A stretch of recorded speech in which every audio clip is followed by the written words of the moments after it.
सैया मारेला मछरिया खियावेला जरूर, सैया मारेला मछरिया खियावेला जरूर। सझिया के आवेले तो रहन रहे गरम हो, चिले चिली करेले ना राखेले भरम हो, ना राखेले भरम हो।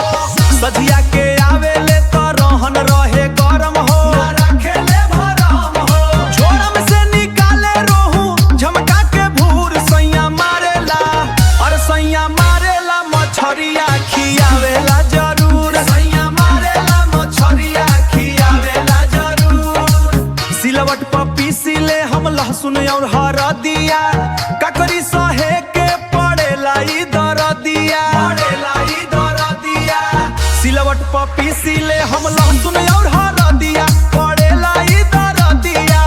खइला के बाद ओकर उतरेला गरूर, सैया मारेला और सैया मारेला मछरिया खियावेला जरूर, सैया मारेला मछरिया खियावेला जरूर।